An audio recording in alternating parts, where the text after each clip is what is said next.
Welcome to the Neuropedia Connect podcast, the space where we speak the unspoken, shed light on the hidden, and honor the journey of parenting a child with neurological differences.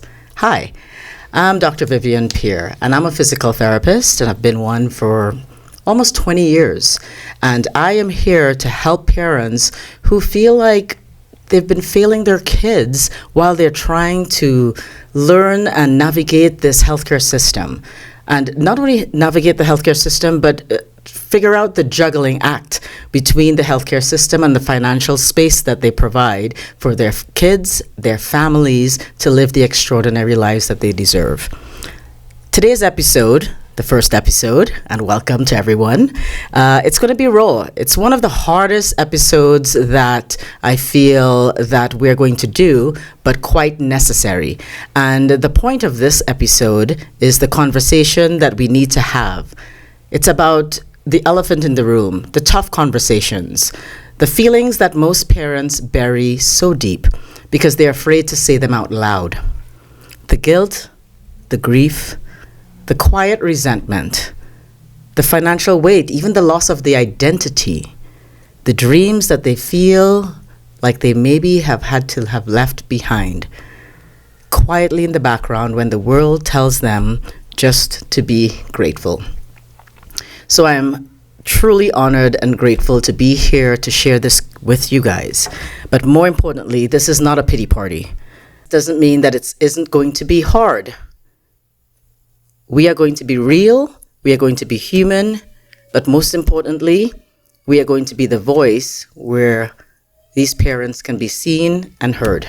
So joining me today, and someone who you will get to know very well on this podcast, is Emily Woods, a fellow warrior parent. That's what I like to call her, a warrior parent, an advocate, and someone who knows firsthand what it's like to face the journey with both grace and grit.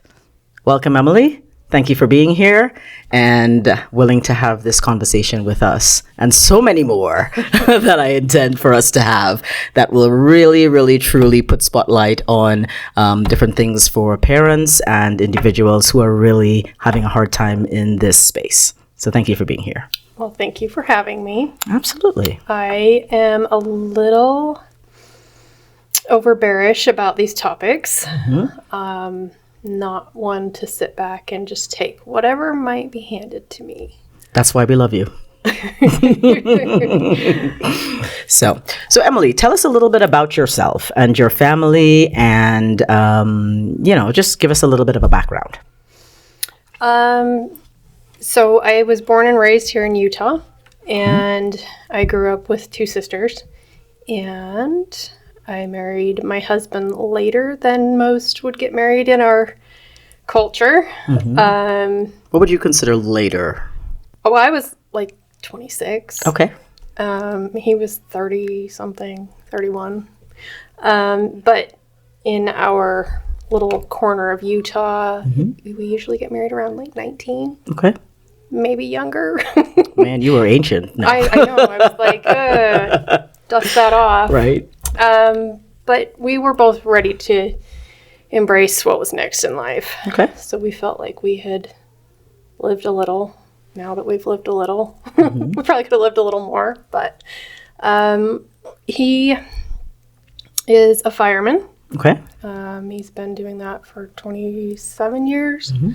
And I never really had one specific career. I worked in a lot of different capacities. Most of it was technical sales and healthcare. So after we got married, mm-hmm. I quit working, and we've had 4 beautiful children. Mm-hmm. And I didn't realize that my parenting journey would land me in a seat here. For all intents and purposes, I was supposed to go back to work after the baby was going to school. But that day never came, so. Okay. And how old are your children right now? We're about to have birthdays, so we've got 15, 13, 10, and 7. Okay. Almost 8. Okay. Okay. And so tell me a little bit more about when you're... So which one of the kids right now has the diagnosis of special needs? 3 of them. Okay. So talk to me about that. We'll start with the most severe, the one that really kicked off the journey. When Georgia was about 4 months old, she quit growing. Paused. Somebody said pause. And she didn't gain weight. She didn't meet milestones. You name it, it stopped. And prior to this, there was no indication. Nothing. Nobody had said, hey, something's going on. Okay. The only thing that I can remember that kind of, as I look back, something, but there was nothing that solidified it, is I had a new doctor with that pregnancy. And at one of the last checkups, she's like, she's just measuring small. And in my 4 children mind, said, well, all of my children were like 6-pound babies, so it's fine. Right. She's measuring about 6 pounds. Right. Nothing really stood out. Nothing jumped out. You guys were excited. Was normal. Right. It was the easiest pregnancy, but she was the only girl, so I thought that's why. Right. And you guys were excited. I was in disbelief. 3 boys and a girl. I went to the hospital with boy clothes. Right. So when we got to that point, I was like, I just don't know. Like, is it me because I'm older with this pregnancy? Is it me and I'm not producing enough milk? She was strictly breastfed. And when you say older, how old were you? 34. Okay.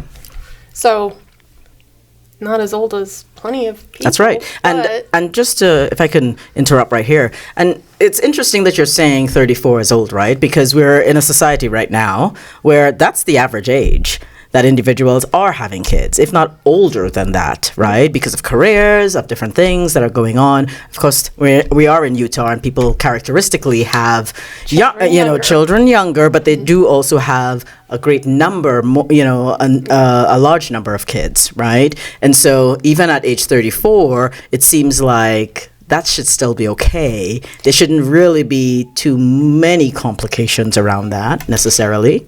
I feel like as we've gone along this little journey, when they start referring to you in the medical offices, well, you were kind of older, you can't put that side by side with what Hollywood puts out there.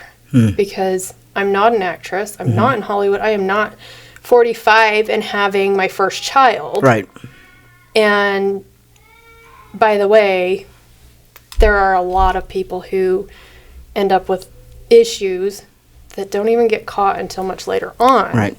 But we don't hear about that. So you feel that there's definitely a disconnect, right? There's a disconnect between what we're hearing out there, what we're seeing out there, and what's really actually happening. Yeah. Absolutely. Okay. Women definitely have a biological clock that, I hate saying that like that, but it's true. I honestly, if I had been in a different place in my life that I would have had those kids younger, I would have been all for it, knowing what I know now. Well, the question is this, and I don't know whether this is, because this is not about blame or fault or anything like that, but let's just say that you had Georgie when you were younger. Do you think that the outcome would have been different? No. Right. Okay. Because there are other things that played a part in that space, right? Yeah. And what was her diagnosis? So her diagnosis is called FOXG1. Okay. It's a disruption on the forehead gene that controls all growth and development. Okay. And that's pretty rare. Last time I checked, there was about 3,000 cases worldwide that are documented. Okay. But I don't believe that it's as new as our foundation would suggest, because it was only found in about 2012. Okay. But because of the way that it affects that gene, and whatever that mutation on that gene might be is going to present very differently. Right. And it doesn't affect one person in the same way as another. So there's a lot of variance within the diagnosis, Very okay? big And so that also raises other things, right? So as parents are dealing with different, using this as an example, dealing with different types of diagnoses, sometimes there is so much variation. You know, is that part of the issue as to why it is that we're having trouble identifying some of these things very early on, and then parents aren't, you know, aware of it because until later on when other things show up that they're becoming more aware of, you know, that there may be some type of issue or some type of problem. Yeah, I think, and this is just, you know, strictly what I've seen and what I think. I believe that there, if not all, most of the syndromes are related to an issue on this gene because it controls all the growth and development. Got you. So, you know, somebody might be told, you know, in 1992 that they had cerebral palsy, when in all reality it's not cerebral palsy. It's probably FOXG1, and it's interrupted in some way, and then they don't know what it is because the genetic testing wasn't there at that time. So then they've just continued on with the diagnosis that they were told, you know, when they were in that search mode, when they were looking for answers and how to deal with the issues that were at hand. Right. Now, fast forward, if we were to go back and check their genetic profile and see, I would be willing to bet that there's interruptions on the FOXG1 gene. Okay. So maybe, you know, and that brings light to some other issues, you know, the idea of that there are a lot of misdiagnoses that have happened over years, or things that have been silent that have only now, because people are becoming more aware that that people are identifying the different things that are present within individuals. And so that's also creating an uptick, I think, in the different, you know, diagnoses. You know, they're talking about autism and, you know, and ADHD and all these different things that are happening. And there's an uptick that they're saying that are happening. But is it just because it just wasn't being diagnosed? Is it because people are becoming more aware of what's going on because there's so much stuff going on with that? Is it, again, there's a lot of talk about the different foods that we eat, you know, the change in lifestyle, the different things that we're doing, all of those things, the gut health, you know, there's a number of different things, the number of medications people are on. There's so many factorial type stuff that are presenting in this space, and we're going to explore some of these things, you know, within the podcast, and you know, as we bring in different experts and different people to talk about this, we're going to hopefully find some clarity in some of these areas. You know, I don't know that they necessarily have all the answers, but again, the idea is if we can become more clear, then we can create more options and really stand from a place of decision making for what's right for you, for your family, and different things like that. Would you agree? Absolutely. Okay. So what was, and this is a big one, like what was one of those thoughts, like as a parent of this individual, Georgie, right, that you felt like as you went into this diagnosis and you went to the doctor, right, and you said, hey, something is going on with my child. I know something's, your gut is telling you this as a mom, right? I have 3 other boys, like something's not right. How did that go? You know, that is one thing I feel like we were very blessed. The doctor, the pediatrician that we were seeing, we had seen them, he was new when we had our first, and I've always just had a certain confidence in him. I felt very at ease with what transpired in those appointments each time that I went in. And I remember with Georgia, at one point I went in and I just said, you know what, it was like her 6-month checkup or whatever it was. I was like, she's not doing anything, something's wrong. And he just kind of went, well, let's not get too crazy about it. Let's look into, you know, some littler things and just track some things, see where things are at. And at that point I was like, well, okay, you know, he sees more kids in a day than I do. Right. The doctor's the expert, right? He's the expert. He should know. Right. And so we went along, you know, like what else were we going to do? Right. And so we started weight checks. We went in for weekly weight checks, and we did, we changed feeding. at that point, we started implementing some formula, which was slightly disastrous. But at the time, I just thought, well, maybe it is my age. Maybe it's my milk supply. Maybe it's, and it as I look back now, it was very much, what am I doing wrong? Right. What can I Right. change? What happened? What did I do? Right.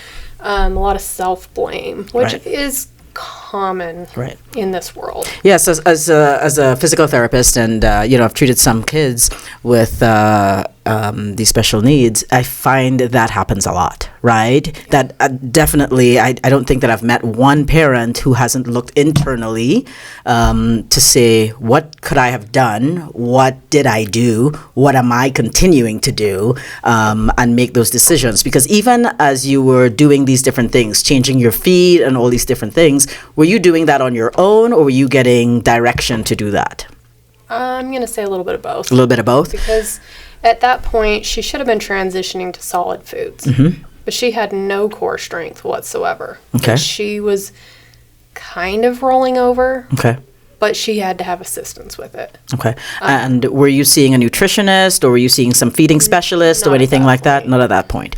And this is another area, I've had some individuals as well, parents who would come and speak to me and say, listen, my kid's underweight, we can't figure out, they're not latching, or they're not, I keep going to the pediatrician and they're saying, hey, we got to do this, we got to change the feed, they're not taking the feed, they're not taking the milk, and this is a really stressful area. You know what I mean? Feeding is such a big area, right? Do we do a G-tube? Do we not do a G-tube? When do we do that? And sometimes related to that, sometimes there are complications with respect to, GERD. Sometimes there are complications with respect to seizure activity, right? There's all these complications that you guys are dealing with that also play a part in that space. So it's not just, are they feeding or are they not feeding? Because, just so that you guys know, the feeding aspect also is very important for the growth of the individual motor-wise, right? And developmental-wise, especially in these early years, what's happening for the development, the brain development, and all these different things that are happening. Right? Yeah. So while this is happening and you're doing this, how long did this go on before, something else, and the doctor said, hey, we got to do something more? It took them about 2 months. Okay. So not a long time. No. Okay. And at that point, they just said, we need to do some testing. Okay. The weight gain is not there. The mobility that she should be gaining was not there. It just, as a baby, she was physically so disorganized, which is the best word for it. Right. We just had to get through the next day. Right. We had to get through feeding her. We had to get through just the constant worry that, what am I missing? Right. So she was about 6 months old, and at that point we started testing everything. And, to this day, every system, every organ, every possible thing you could test in the human body has been tested on this child.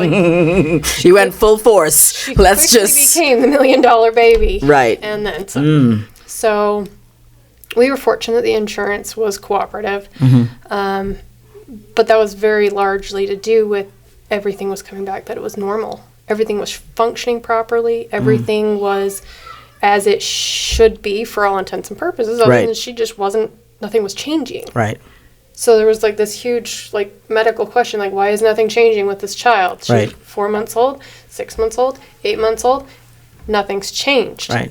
And what were you and your husband feeling at this time as you guys were going through all these different things and trying to figure out, hey, knowing that something's going on, even though everything's coming back normal? Initially, there was a lot of worry, but when everything kept coming back that it was normal, it almost turned into this acceptance, okay, well, what do we do with that? Right. Because we've never heard of this. Right. We've never seen anyone else go through this. Like, I mean, and believe me, Google probably got worn out with me all night long, every night. Right. WebMD. The biggest thing that I could even say at that point when we'd go into the doctor was she's just not sleeping. Because at that same kind of turning point, 4 months, she quit sleeping. And my husband and I were taking shifts through the night because we would have to stay up all night. She had to be in the stroller moving. She had to be walking. And I was never so grateful for this forever long hallway that we had in our house at the time, because it gave us a way to move her around without waking up the other kids. Right. And how was this affecting the other kids? And during this time of, exploration and trying to figure out what was going on? And honestly, we didn't say a lot. Okay. They were in school, so we really just didn't discuss it in front of them because we didn't want to create this worry about something that we couldn't answer. So it wasn't until her actual diagnosis that we said anything, and even then we were like, we don't know what this is. Sorry. Right. Cool. Your sister's got this thing. But it kind of turned into a blur at that point. Okay. It was like we were just exhausted. Right. Like there's no sleep. There's no, we lived far enough from family that it was like they couldn't come and stay and help. And,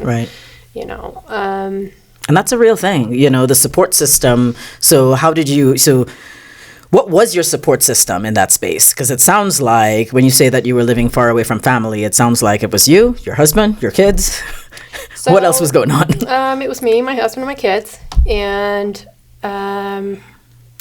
we were fairly new to the area, so we didn't really have any real connections to the community at that point. And he was working his fire job, which he commuted to 48 hours at a time, sometimes longer if they had to work extra for, high demand and whatnot, covering vacations, things like that. So it was us. It was very largely us. We had some help with the neighbors that would help us get kids. If I was at appointments late in the day or whatever, then they would help with that. But other than that, it was us. And is that when you started reaching out to the organizations, the groups? I know a lot of parents, try to reach out to try to figure out what's going on. We didn't even know who to reach out to. Okay. At 6 months, the pediatrician referred us to the up to 3 or the early intervention. And they started coming in once a week with physical therapy and occupational therapy. She was really too young for speech in my innate mind at that time.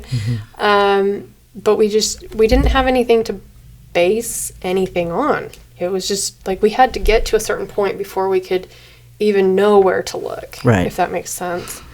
And when those therapies started, right? So you have the early intervention, and how did you feel like, okay, we have some professionals, other health professionals coming in to be able to help you guys? Because you said at that time she was rolling a little bit with help. She wasn't walking, you know what I mean? And there was still some developmental delays and milestone setbacks. So how did it feel? And what was really positive about having those individuals in that space?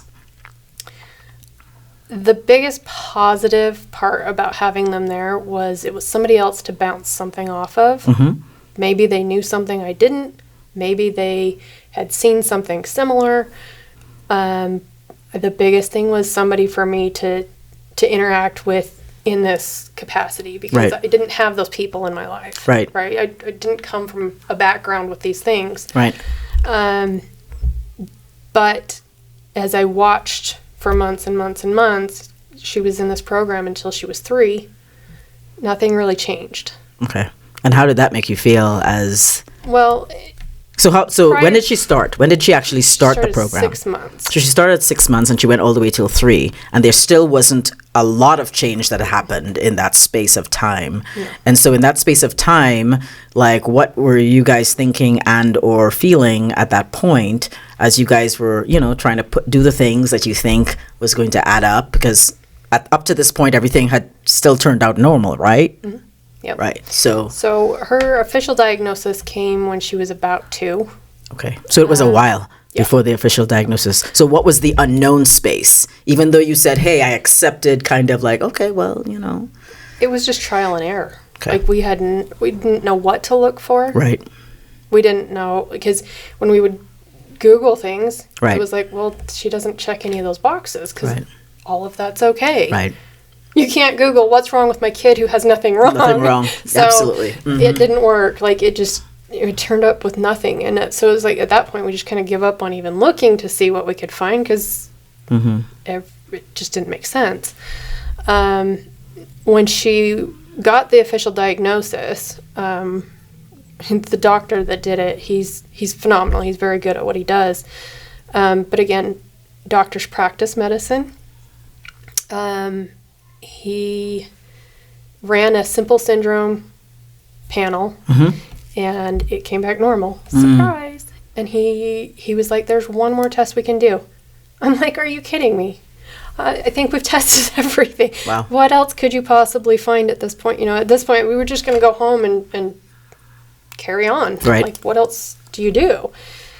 And he says, it's an expensive test.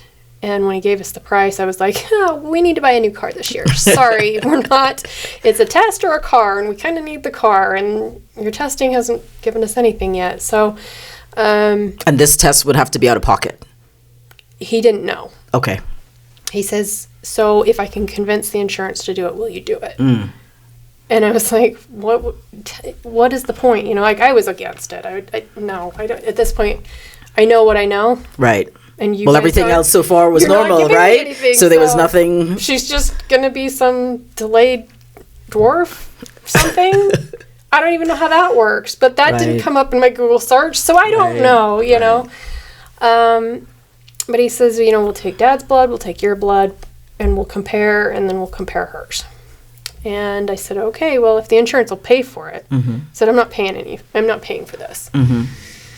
And we went home, and 2 days later, the insurance calls. And this was like the quickest turnaround I'd ever seen on anything at this point. I was like, well, okay, they're going to tell me no, it's too much, whatever. And they were like, we're going to cover that in full. And I was like, okay, whatever, So we went back to Salt Lake, had all of our blood drawn, went home, and it was about 6 or 7 months before we got the results. And the doctor calls us. The doctor calls us, not his staff, not his secretary. He calls. He says, I need you to come in. And we're both like, seriously, what could you possibly find at this point? Right. Everything's fine. Did you not see her chart? It's like this, and everything's fine. So he calls us, and we're both just going, he called us. This can't be good. But what could be so wrong? Right. So we go in, and up to this point, you were hopeful. But we were like, what do you find in these things? Like, we've tested everything. Right. She's fine. Right. So what are you going to come up with now? So we go in, and he's very sorrowful. And we're just going, oh, it could get worse. Maybe. And he's doing the arm touching. Right. It's going to be okay. And we're like, oh, man. But the caveat here is he's an older gentleman. He is very Italian with a very thick accent, also deaf in one ear. So if anyone knows who this man is, he's great. I love him. Just doesn't know what this is. He's telling me it's going to be okay. You do need to go home. Fix your home. Get a pool. Brace yourself. Prepare for the rest of your life. She will not do X, Y, and Z. What was X, Y, and Z? X, Y, and Z, like walking, talking, eating, ... Okay, so let's go back there. So the doctor, so far everything's normal. You do this test. This one test that has now come back where the doctor is now preparing you about your child is now not going to walk, talk, will continue to have delays. Where does your mind go? So in that meeting, he related her syndrome to Rett syndrome. Mm-hmm. Rett syndrome is degenerative. Right. So they get to a certain point and then they regress. And when we left, we thought that's what he had said she had. We weren't, that the breakdown in communication was definitely there. We drove down the street to the Greek place, mm-hmm. right there by the U, and we started Googling again. Mm. My husband, she's sitting there in her stroller, and we're just Googling, what is Rett syndrome? How can she have Rett syndrome when all these things are okay? Right. And I should have really thought about that first and foremost, because we were told everything was fine. All of her systems were functioning. She was okay. Rett syndrome would not have suggested that. Right. It would have shown up that other things were not in alignment. Yeah. Right. But we just went, because this is what the doctor said. Right. This is gospel. We have to follow this. This is the rest of our lives. Right. P.S. We're going to grieve a child who is just fine. Right. For the rest of our lives. Right. Or the rest of her life. What's the life expectancy? Oh. And what came up? What came up when you saw that? What was the life expectancy? Generally, teenagers. And how did that hit? It turned into a really dark space in our lives for probably a good solid year. Yeah. And at that point, it really just felt like darkness every day. And tell me a little bit about that, if you don't mind, like the space that you're in, having the diagnosis that this child who you're expecting to thrive and, you have a completely different picture in your head when you have this child. Right. So what was that dark space? What was your days like? Again, a blur. It was a very big blur, because the one thing that just constantly was on my mind is like, how is she tested in all of these ways and she's okay, but this is what we're supposed to expect? Right. So you were questioning, even though this is at the back of your head. You still questioned, and that gut thing. Right. That gut thing. Right. And so this is something that I feel very, very strongly around. Speaking with a lot of the parents, around trusting your gut. Right. And, we've talked about this many, many times. The idea that, there is obviously healthcare professionals and stuff, but at the end of the day, you guys are day in, day out with the kids about what's happening. And your perspective matters. And your perspective on what is it that is going on matters. So like you said, you're questioning what's going on. What's the deal? This is what's so far going on. This is what I see. This is what's happening with my child from day to day to day. And trying to reconcile. Something's not quite adding up. So how did that play out, like over the next couple of years? How did that play out for you based on the fact that that was originally what was said to you? Because fast forward, where are we today? So we had that magical time we refer to as 2020. Okay. And how old was she at 2020? She was 3. Okay. Okay. So we're a year out from diagnosis. Mm-hmm. We're going to appointments, 5-6 appointments a week. Okay.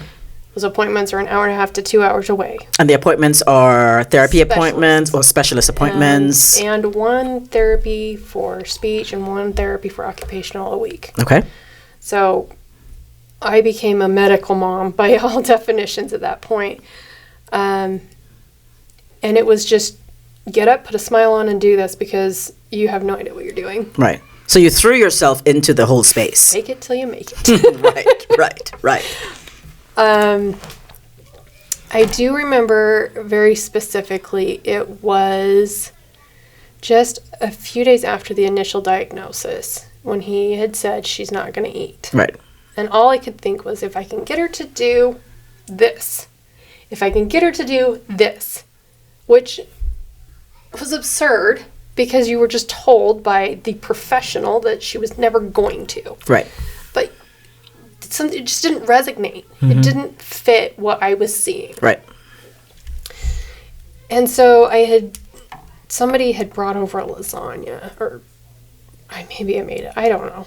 There was a large pan of lasagna, and I was hungry, and I thought, you know what, this is soft enough. She could mutilate it and swallow it if she really wanted to. And so I had her on the floor. We were doing tummy time, and I was like, look, it's so tasty. And I had kind of weeded out the extra cheesy parts. She didn't choke on it because that was a thing. And I was so tired, I fell asleep. And let me tell you, we had this baby blue carpet in this room that right after we had moved into this house, one of my boys had spit chocolate brownie all over it, and it stained the carpet. So it was like my least favorite room in the house. Let's cover it up. Let's, because I don't want to replace the carpet yet. And so I fall asleep thinking about the stupid stain on the carpet, and my kid won't eat, and what in the world am I doing? I'm in over my head here. This has got to stop, And it's just this constant cycle of that same, like, oh, this isn't done, that isn't done, this kid needs that kid needs that, this one's got, well, who knows what she's got, I don't know, got to figure it out. And I just remember, like, laying my head down and falling asleep and thinking, well, she's not going to go anywhere. She's not going to do anything. So that's fine. I can sleep here, and she can lay there, and it'll be fine. And it was just one of those really exhausted moments where it's like your thoughts are just not working like they should. And the next thing I know, I hear this. I'm like, oh, that dog. It's the dog. The dog's eating the lasagna. And I open my eyes, and she's like, almost like, she's got herself propped up. Like, she's kind of sitting because she couldn't sit very well at that point. So she was kind of sitting, but like leaning, and it was all over her. And I just remember this like extreme joy, like, well, yeah, at least you're trying. That's something I can do. The excitement of mess, the excitement of getting involved. And then I look and I'm like, oh, it's on the carpet too. Okay, and then you like, you're awake, and you're like, oh. And it was the strangest thing because the tomato sauce was acidic enough that it got the chocolate out of the carpet, and it came out just fine. So all positive signs. It was like the best day. I had the best day that I've had in years at this point. Right. And I took so many pictures of that, and my other kids were like, Mom, she's a mess. Mom, I gotta clean it up. I gotta take pictures of this. This is a defining moment in our lives. Right. The win. The substantial win. It was the turning point. Right. Where I just went. And that's important. I think, what we consider a win is so different from parent to parent to parent, from diagnosis to diagnosis to diagnosis, in treating individuals, whether it's, raising of the head, or whether it is, my child sat up today, or was able to prop, or laughed, or turned their head to watch you. You know what I mean? There's so many little things. And often, the ultimate goal for most parents is, I want my child to walk, because many of them, aren't non-ambulatory or nonverbal or nonverbal. And that's such a focus, right? But I always say it's like a stepwise process, right? So sometimes you don't see the little wins along the way as we're going through this process until we get to the goal. Yeah. And we miss along the way, right? Mm-hmm. The role that we have to play, the roles that are happening, the different things that are going on, and where we're winning and things are happening, right? So, here we are, like, she's there, because I know Georgie now. She eats everything. And everything together. It just all goes in. It just goes in together, right? And I want to just take a step back for a second, because at the very beginning, you talked about your other kids, right? And up to this point, like, Georgie was your focus. Yeah. So what was that, and how did that relate to your other kids? So I think any parent in this situation is like, we're doing our best, we're taking care of everyone the best we can, and the needs that need to be met right now are the ones that definitely get checked off. Right. And we fall short on those other ones. Right. That's welcome to parenthood. We fall short more often than we really want to acknowledge. Right. But we're not perfect. Right, right. So up to that point, they were still young enough that it was not like they were being ignored. You know, I could sit and play with them, and that was enough, which was really a blessing. Right. But then it was like, once we grasped what was going on with her. Right. At that point, you know, we had our lasagna day. Right, right, that you were holding on strong to. I call it lasagna there is hope, day. there's possibility. Things can happen. Yes. They said she wouldn't, but she did. They said she wouldn't. That was Right. So at that point, we were in a school district that was a little rough. I'm not going to say rough around the edges. The whole thing was rough. But I had been so focused on her that I really I was getting them to school so that somebody else could take care of them so I could take care of her. Right. And very often that's, like you said, that's generally always the case. Right, right. But at that point, we were amidst 2020. And the kids were home because school shut down. Right. And another pivotal day came. You know, they sent these huge boxes full of worksheets home. Oh, just do what you can. And I'm going, toss it in the garbage can because this isn't a reality. Right. Like, I don't know if you guys know what's going on in my house. Right. That box of worksheets is going. It turned into, like, paper airplanes and all kinds of, like, paper fights. But it did Origami. It did not get worked on. Okay. Right. Well, that wasn't the focus. No. Right. No. And I made it very clear, like, this isn't going to happen. So, sorry.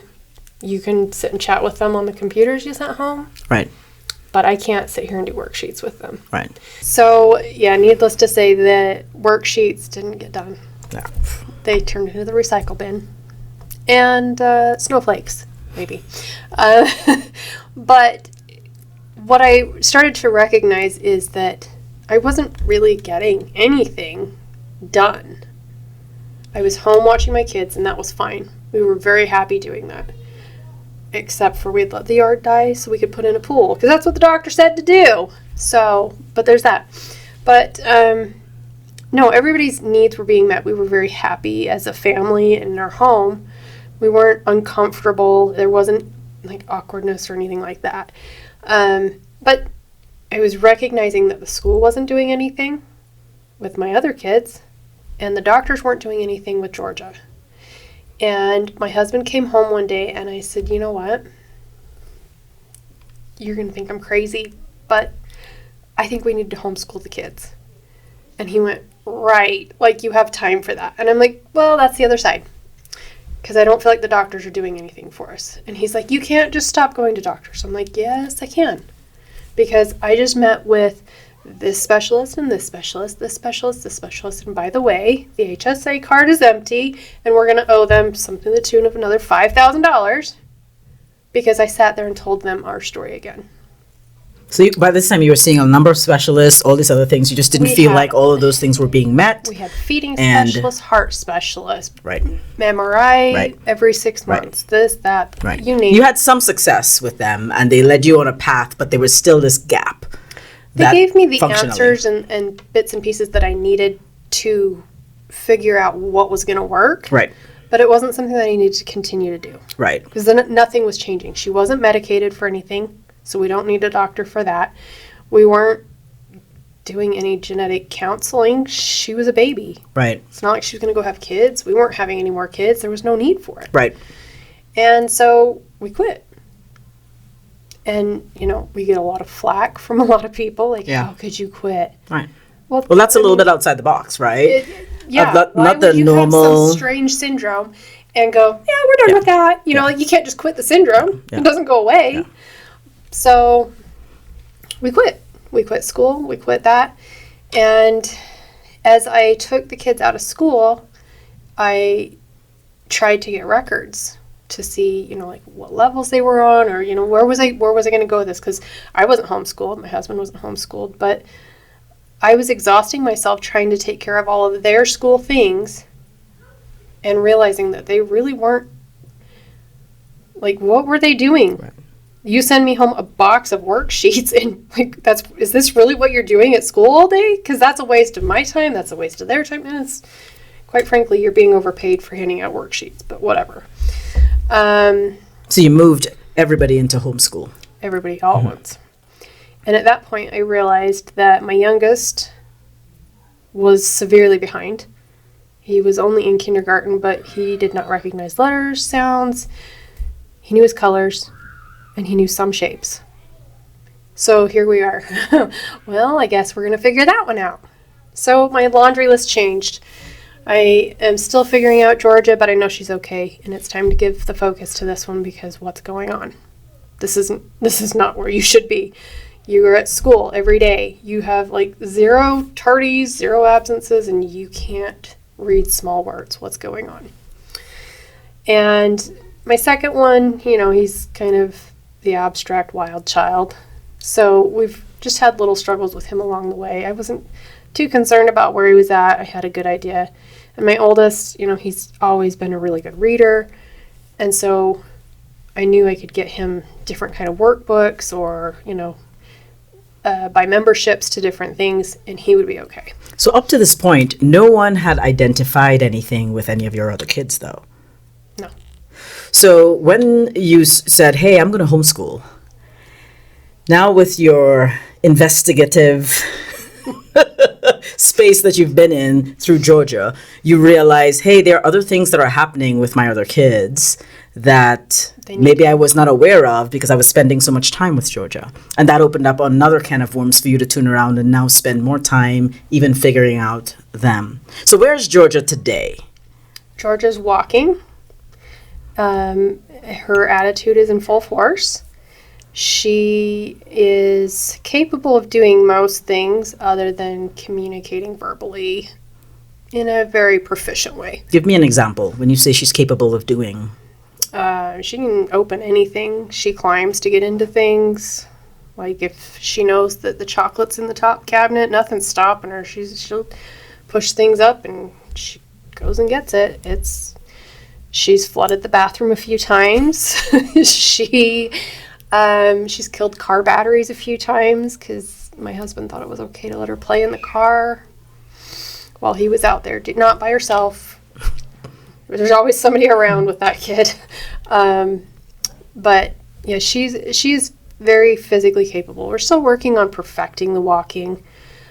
She's got that foot slapping that she does. She still needs orthotics. So we do see that doctor on a yearly basis so we can get the new braces or orthotics or whatever we're trying at that time. We have gone to intensive only. So for her therapy, we do 3 weeks at a time, 5 days a week, about 4 hours a day. And we do that 3 times a year. So she started walking when she was 5. So she's almost 8 now. And she can very easily tell us that we're bugging her. So we do have some verbal coming out. Oh, there's verbal. And it's usually when she's very irritated with us. Stop bugging me. They're bugging me. Stop it, Louie. Louie's the dog. Yeah, she's very good at telling us to stop. Leave me alone. So we've come very far from the diagnosis of, we're never going to eat, walk, talk, right? Do these different things to where we are. The out of the box, again, all of these things play a part, right? And there's no right or wrong. Right? We had to get through some of the guilt, some of the feeling of you as a mom, and also I'm guessing as your husband. I'm sure we haven't talked about this, but the strain that potentially has happened also on your relationship at certain times within that space, figuring out yourself, your kids, the relationship between you, your kids, the healthcare space, what's working, what's not working, what is for you, what is not for you. And also in that space, how do we progress and how do we keep moving forward? Does that sound right? Yep. We, at the point where we, decided to homeschool, that was a huge turning point for us. Yeah. We sold our home that we had just finished remodeling. It was kind of going to be the house that we were going to be in for a while, but we were not in the right community for us. And so we sold the house, took the kids out of school, quit going to doctors, and we didn't know where we wanted to be. We still don't know where we want to be. So we live in a fifth wheel, and when we find the place that feels like it's what we need or what's good for us, then we'll settle down. But for now, we just travel and homeschool, and we just are always looking outside of the box to overcome the hurdles that are still at hand. Well, thank you for sharing some of your story with us today. I know that there's so many things within that story and so many things that we haven't shared today, that throughout the different things that we do with the podcast, I will be pulling some of those things, because I really do want our viewers to truly hear some of the other things that are happening and some of the things that Emily has overcome and has had to overcome, and some of the very out of the box thinking that she has done to really get her, not just Georgia, but her other kids to where they are today. There are some beliefs that I think that many of the parents face, and I'm just going to read some out here, and you can you can agree, disagree, and these are some of the things that people have said to me over the years. You know, that there aren't enough resources or solutions for my child's condition. Not true. If traditional doctors and specialists can't fix this, nothing else will help. Very untrue. Right? I don't have the medical background to know if these strategies will actually work. God gave us gut feelings for a reason. That's right, the gut check. Yep. Right? If I can't afford the best care, I'm failing as a parent. Sometimes the best care isn't the best. Right? What is the best care? And like we talked about, there's so many different things that happen, different resources, different times, what you may need at that particular time for your kid, for your family, and how we progress moving forward. I don't have the financial means to create an extraordinary life for my family. You know, that was a big one for us. We had an idea of what life was supposed to look like. You know, a good-sized home, a good community, ... And when we realized that that wasn't what was going to work for us and what we thought it looked like, there was a lot of relief. No, we don't enjoy being in a fifth wheel all year long in northern Utah.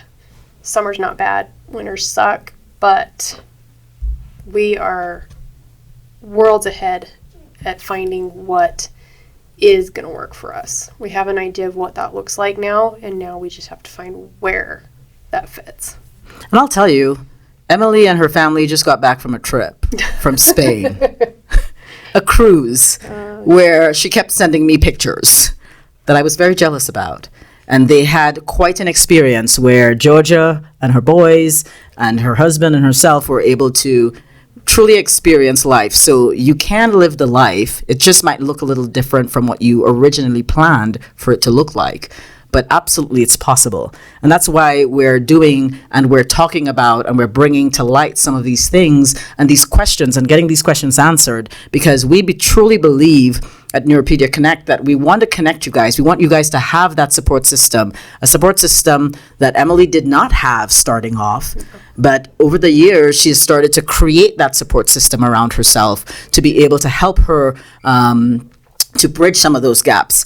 And, you know, through my interactions with parents and kids, and what I found is that without support and feeling all alone, you know, those dark days are longer. They are right? much longer. And so when you guys have the support of individuals around you, not only that, but, you know, two heads are better than one. When we can find those options, when we can find different ways in which we can help you overcome the hurdles that come at different times, we can truly find out how we can create the life that you guys deserve. So if today's episode really hit home, and if you've ever whispered to yourself that you can't do this, please hear me when I say that you guys can, and we definitely want to help. So we want you guys to join us from week to week. We will be having different guests, different experts. We will be discussing different topics. We would love for you guys to write in and follow us so that you guys can chime in on what is it that you guys are having trouble with, so we can really explore those areas and find the solutions that can help you and your family. Where warrior parents like you are finding peace, purpose, and power in creating the extraordinary life that you guys deserve. Thank you for joining us. Emily, thank you for being here with us today, and we welcome you and look forward to seeing you guys again.